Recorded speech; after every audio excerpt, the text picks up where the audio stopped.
How do the gathering of eagles show us a sign, as seen in Luke chapter 17, verses 36 and 37?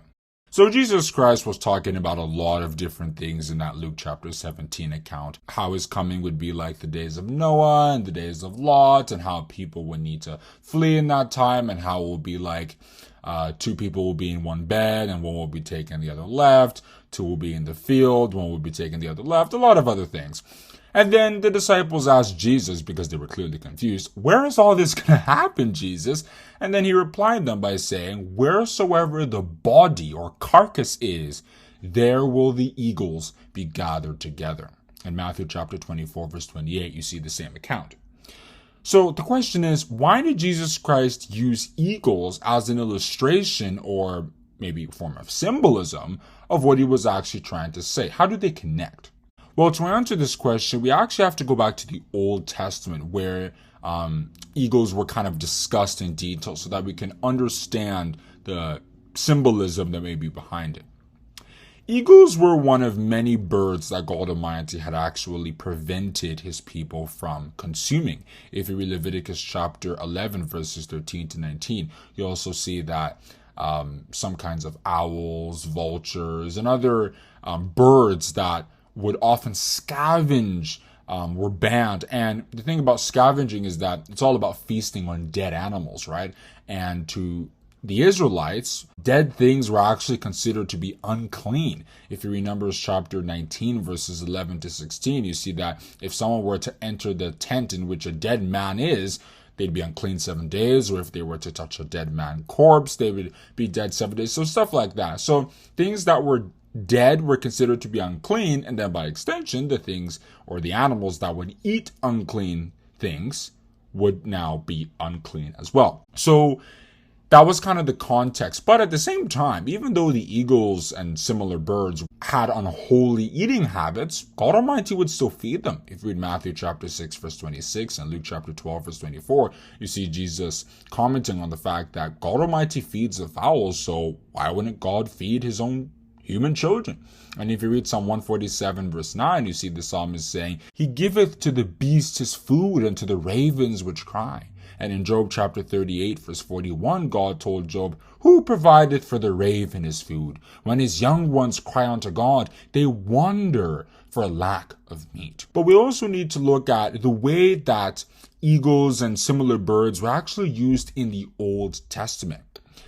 If you look at the nation of Israel, you'll be able to see that all around them were Gentiles. And the Gentiles were considered to be unholy because of many of the practices they had. They'd be worshiping devils, using sorcery, witchcraft, all kinds of things, sometimes even doing child sacrifices, all kinds of terrible stuff. If you read Deuteronomy chapter 18, verses 10 to 12, Leviticus chapter 18, verses 21 to 25, chapter 20, verses 21 to 22, and so on, you see all the different details about their sins and how they were unclean as a result. And when Israel was righteous, those nations couldn't possibly encroach on their territory. If you read 2 Chronicles chapter 17, verse 10, 1 Chronicles chapter 29, verse 23, Solomon sitting on the throne of God and him having all kinds of glory, or nobody being able to encroach on the land during King Jehoshaphat's reign because he was righteous, and similar details.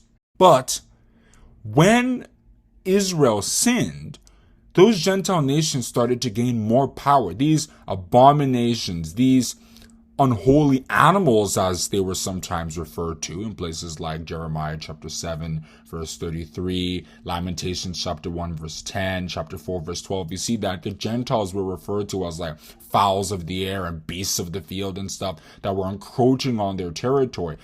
Babylon and Assyria, they didn't believe in God. They had no regard for spirituality, that is the kind that God Almighty endorsed. But that advantage, that privilege that the children of Israel used to enjoy, they couldn't have that anymore. So those unholy beasts could now enter the nation of Israel like God Almighty is giving them a feast, kind of. If you read Ezekiel chapter 39, verses 17 to 20, you see God Almighty calling the fowls of the air, saying, "Come and feast in the great supper that I've provided for you." But why are all these details important? How do they help us understand what Jesus Christ was trying to say, where he said, whithersoever the body or carcass is, there will the eagles be gathered together. The important thing is that Jesus Christ in the previous verses was talking about how he would be judging the world, just as the way God judged those who were inhabiting the world of Noah at the time, or the inhabitants of Sodom and Gomorrah, how God Almighty judged them. Jesus was talking about how in the last days, God Almighty would also judge the world. If you read Psalm 96 verse 13, right, how it says that he will come to judge the world in righteousness and the people with his truth. And if you read Acts chapter 17 verses 30 and 31, you see Paul the Apostle telling the Greeks at Athens that God Almighty will indeed judge the world by that man whom he hath ordained, which is Jesus Christ, according to John chapter 5 verse 22, for thou hast committed all judgment unto the Son, and so on and so forth. So because of all that, the institutions that Christ would be judging, that Christ would be weakening, defeating, as a result of all the things that they've done. For example, if you look at the spiritual system, you can see that there are many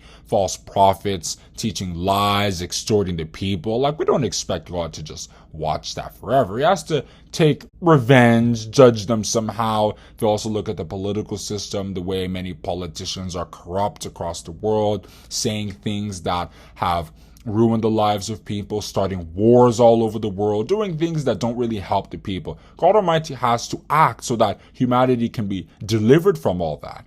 So any institution that would have unholy, unrighteous people start flocking into the institution, then Jesus Christ is saying that by the time you see that, then you know that I have come to judge that institution.